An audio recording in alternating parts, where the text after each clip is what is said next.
Olá, já estamos de volta agora recebendo a visita sempre muito bem-vinda da Josiane Garbani, que é psicóloga, e ela vai falar sobre terapia de EMDR, ou reprocessamento do cérebro. Ela já esteve aqui algumas vezes com a gente, sempre é um prazer muito grande te receber. Tudo bem contigo, querida? Tudo certo? Tudo certo. Obrigada também pelo convite. O prazer sempre é nosso. Você sempre traz informações legais.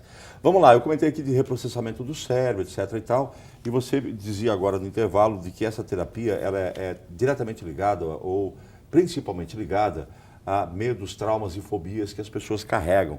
E normalmente esses medos, traumas e fobias que nós carregamos são relacionados com fatos que aconteceram ou na fase de criança, adolescência ou até mesmo na fase adulta, não é isso? E a gente carrega. Vamos dar um exemplo. Você é motorista, se envolve num acidente grave, com consequências, às vezes nem tão grave, mas enfim, num acidente, e depois você não consegue mais dirigir. Quer dizer, você não engoliu direito a história. É mais ou menos isso? Isso. Às vezes chegam pessoas, às vezes com trauma, assim, é um trauma, vamos dizer assim, de um efeito único e um trauma um pouco mais complexo, né? Grande, acidentes, né? Assaltos. Mortes traumáticas, né? Então, a gente faz o trabalho de fazer esse reprocessamento dessa experiência, né? Então, às vezes a pessoa chega com dificuldade para dirigir, né? E a gente vai encontrar aí na vida dela onde ela teve momentos em que essa dificuldade começou pela primeira vez na vida, né?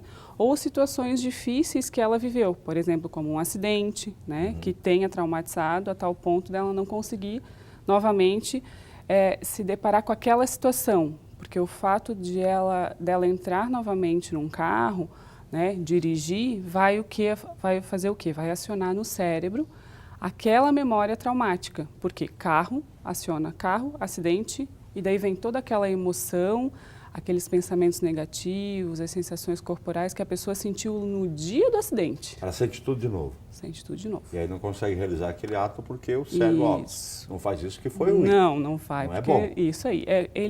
O nosso cérebro acaba trabalhando sempre para nos proteger, né? Então, vamos lembrar de novo, por quê? Porque aquilo lá faz mal. Bem, eu estou falando de uma coisa muito evidente. A pessoa sabe que sofreu um acidente, claro, ela lembra disso e depois disso ela não consegue mais fazer. Mas existem algumas situações em que a pessoa não recorda mais do trauma. Vivido lá na infância, por exemplo, alguém que assustou com água, assustou com um sapo, com uma aranha, alguém que comentou algo muito forte, a pessoa registrou isso no subconsciente e ficou lá. Hoje, na fase adulta, ela tem ansiedades, ela tem fobias, medos, e não sabe por quê. Como é que vocês conseguem descobrir aonde foi que aconteceu isso? Isso mesmo.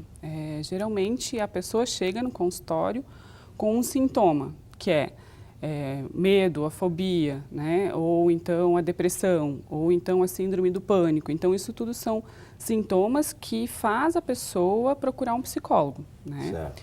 Então, ela vai chegar com esse sintoma e a gente vai começar a montar o plano de tratamento dessa pessoa. Então, primeiramente, essa pessoa vai me relatar um incidente recente que represente esse problema, né? Quando que foi a última vez que aconteceu isso? Certo. E que eu fiquei com medo, né? Por exemplo, então a gente vai encontrar a imagem. A imagem significa o quê? A pior parte daquela experiência. A imagem é algo que fica como se fosse mesmo uma foto no nosso cérebro, marcando assim, meio que bloqueando. O trauma, ele fica sempre desenvolvido no nosso cérebro, arquivado como uma imagem mesmo, assim, uma coisa que não tem continuidade, sabe? Ele paralisa ali. É como se fosse uma fotografia. Uma fotografia. Vamos dar um exemplo. Se for uma pessoa... eu dar um exemplo simples para que as pessoas entendam. Ela caiu da árvore quando pequena. E ela olhou aquela cena, ela caindo da árvore, ela sentindo. Aí como se congelasse isso, formasse uma fotografia. Isso. E essa fotografia, toda vez que você pensa em subir uma árvore, vem essa fotografia, você caindo. Não vem a imagem. Não vem a imagem. Geralmente o que vem é a sensação. Só a sensação. A emoção. Por isso que o medo e a fobia, hoje na vida adulta, entende? Por isso a depressão, porque é um momento de muita tristeza que passou e que relaciona com situações atuais, né? Então, como que a gente faz para encontrar essa imagem? A gente pega o evento recente que representa assim esse problema encontra o pensamento negativo que a pessoa tem a seu respeito, porque a gente acaba tendo, assim, por exemplo, eu não consigo dirigir, né? Eu não consigo dirigir, não consigo pegar o meu carro e fazer as coisas que eu preciso fazer, então eu acho que eu sou uma inútil, ou eu acho que eu não sou capaz, por exemplo. Essa é uma crença negativa que a pessoa tem quando ela pensa nessa experiência, né? E encontra as emoções aí que ela sente. E daí, como que a gente faz para encontrar a primeira lembrança, né? A gente pede para a pessoa trazer a imagem essa recente à mente, pensar no pensamento negativo e deixar a mente flutuar para trás e encontrar no passado outras vezes que a pessoa se sentiu assim na vida. Certo. E daí vai aparecendo. Por que que vai aparecendo? Porque o nosso cérebro ele é todo interligado através das redes de memória, né? Então, essa é a primeira memória, é a mais recente. Puxa o serizinho e veio Aí nessa. vai aparecendo as outras memórias relacionadas a essa experiência, a essa emoção, até chegar na primeira. E daí a gente começa a fazer o reprocessamento através da primeira lembrança para a última. Muito bem. Eu vou dar aqui algumas situações e depois a gente já vai direto como você consegue fazer isso. Vamos lá, do que ela está falando, gente? É dos traumas de estresse pós-traumáticos, assaltos, estupros, abusos sexuais, mortes traumáticas, desastres naturais, enchente, a pessoa passou por uma enchente, um terremoto, sei lá o que for. Sim. Transtorno de ansiedade, fobias e síndrome do pânico. Isso. Eu sou ansioso, eu sou muito ansioso. Então, alguma coisa eu tenho guardado lá. Ok. Crises da vida, traição, divórcio, dificuldades em estabelecer relacionamentos íntimos, baixa estima e outros. Muito bem. Mudanças de padrões comportamentais repetitivos, tomada de decisão equivocada e recorrente, ataques de raiva. A pessoa sempre repete as mesmas situações. Isso. Na hora H ela tem o ataque de raiva de novo, na hora H ela toma a decisão errada de novo, porque isso tem também uma base, certo? Isso. Aprimoramento do desempenho, estudantes e candidatos a concursos públicos, tratamento para ansiedade de provas, atletas, atores, exposição ao público. Tem pessoas que querem tanto passar que não conseguem passar na hora do concurso, bloqueiam, esquecem de tudo. E nesse caso, a gente trabalha daí o que está impedindo a pessoa de passar na prova, no concurso, e também depois de trabalhar o que impede, a gente faz a instalação de recursos positivos para estimular ainda mais o cérebro para a capacidade total dele. Legal. Situações da infância e adolescência. Agressividade, baixo desempenho escolar, dificuldade de concentração, isolamento social, timidez e outros comportamentos, é isso? Isso. Também se trata. Manejo de dor crônica. Dor crônica. Por exemplo, a pessoa... eu tenho muitas dores nos joelhos. É claro que eu já sofri cirurgia, já passei por um monte de coisas que foram questões físicas. Uma vez eu estava conversando com uma pessoa e falei, olha, eu sempre tive problemas de joelho, dor nos joelhos. E ela olhou para mim e falou... Por que tu não se abaixa um pouco? Como assim me abaixar um pouco? Por que você não reconhece que às vezes você não tem razão e que você também pode errar? Né? Um pouco de orgulho e prestar atenção que você também tem que se curvar às vezes. Aí você não se curva, os seus joelhos estão doendo. Tem relação? Boa pergunta essa. E é uma ligação assim, o nosso corpo ele está todo interligado com as nossas emoções. Né? Então, tudo que a gente sente no cérebro acaba passando pelo tronco encefálico e ele vai em todo lugar do nosso corpo. Então, às vezes, uma emoção que eu sinto em determinada situação, tanto é que no protocolo que a gente trabalha o reprocessamento do trauma, a última coisa que a gente pergunta é, e aonde você sente essa emoção no seu corpo? E localiza aonde que sente, porque daí dá um negócio. Ou no estômago, ou no peito, tem gente que dói as costas, né? Os joelhos, o corpo inteiro treme. Então, essa sensação que a gente reprocessa junto também. Legal. Então, a gente pode também começar e trabalhar o trauma pela dor do corpo só, entende? Aí o manejo de dores crônicas, enxaquecas, a famosa fibromialgia, que tudo dói, ninguém sabe por quê, que tem como base uma questão emocional, né? Doenças autoimunes, lúpus, tireoide, artrite reumatoide, também pode ter uma situação emocional ligada a isso? Tem. Pode ter sim, e assim, o que tiver de relação com a emoção, com o EMDR a gente consegue tratar. O que for daí de questão física, que sobrar que é só o físico mesmo, né? Daí é uma questão física que precisa médica, clínica, etc. médica, né? Mas o que tiver de emoção Ligada aumentando a isso. aquela dor, aumentando o sintoma, vai ser resolvido com o MDR.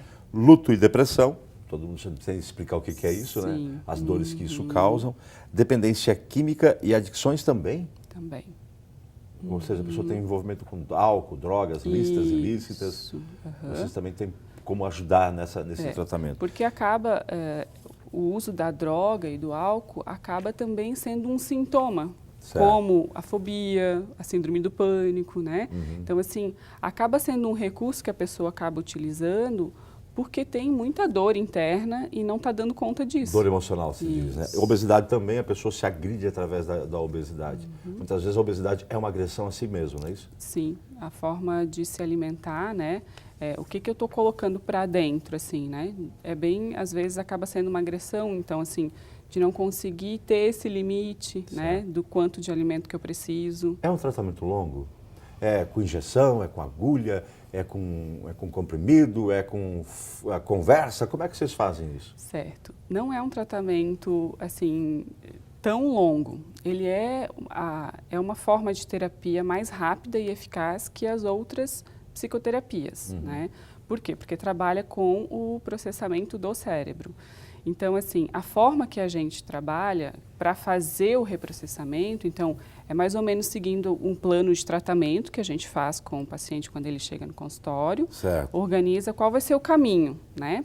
Para acabar com aquele sintoma que ele está vindo querendo trabalhar, né? Então, vai montar um plano de tratamento, a gente vai encontrar os alvos que a gente vai trabalhar aí desde a infância até o dia atual. E daí, como que a gente faz o reprocessamento? Então, é através da estimulação dos hemisférios cerebrais, tá? Então, assim, é mais ou menos o que acontece toda noite quando a gente está dormindo. Toda noite a gente sonha, né? E através do sonho é a forma que o nosso cérebro encontra de processar De colocar as coisas... todas as informações aí que a gente está vivendo no nosso dia a dia, né? Esse momento que a gente está sonhando é o momento do sono REM, que é o movimento rápido ocular dos olhos. Então, faz o quê? Essa estimulação da bilateralidade do cérebro. Os né? olhos vão de um lado para o outro. De um lado para o outro. Claro, com o olho fechado, mas você nota que a pessoa está sonhando. Se você perceber alguém que está dormindo à noite, você vai perceber isso. Profundamente, Que né? acontece e os olhos ficam tremendo bem rapidinho, né? Então, o que aconteceu quando existe o trauma? No momento que você dormiu aquela noite que aconteceu aquela Naquele dia situação, do trauma. naquele dia, o teu cérebro não processou direito aquela A informação. informação não foi bem digerida. Ficou mal adaptada no cérebro. Por isso que ocasiona o trauma, né? Claro, por conta das emoções, Certo. da pessoa não dar conta de vivenciar aquilo e processar direito. Então, a gente vai reprocessar. Reprocessar como? Imitando a estimulação bilateral do cérebro, que é feita através do movimento ocular. Então, tem uma barra de luz que a gente utiliza A pessoa fica... e tem uma luzinha que corre de um lado para o outro. A pessoa olha apenas mexendo os olhos. O outro movimento é um aparelho que a pessoa segura um em cada mão e treme de um lado e do outro, fazendo essa estimulação da bilateralidade também. E daí tem o fone, que é a estimulação auditiva, que faz um bip de um lado e do outro. Então, você pode escolher qual é a estimulação que você vai fazer. Escolher um só, né? E assim faz daí o reprocessamento. Vamos pegar aquele alvo, vamos trabalhar lá quando caiu da árvore. Certo. Então, qual que foi a imagem que representa a pior parte daquele incidente? Qual que é o pensamento negativo, as emoções e aonde você sente isso no seu corpo? Pensa nisso e deixa fluir. E daí começa o cérebro a encontrar a cura para aquela situação difícil que a pessoa Processar da viveu. forma correta. Isso. Você possa entender o que Isso. aconteceu naquele É. dia. Essa terapia é uma terapia que o próprio cérebro encontra o caminho da cura, né? Como a gente tem, assim, se você fizer um corte, né? E você corpo- né?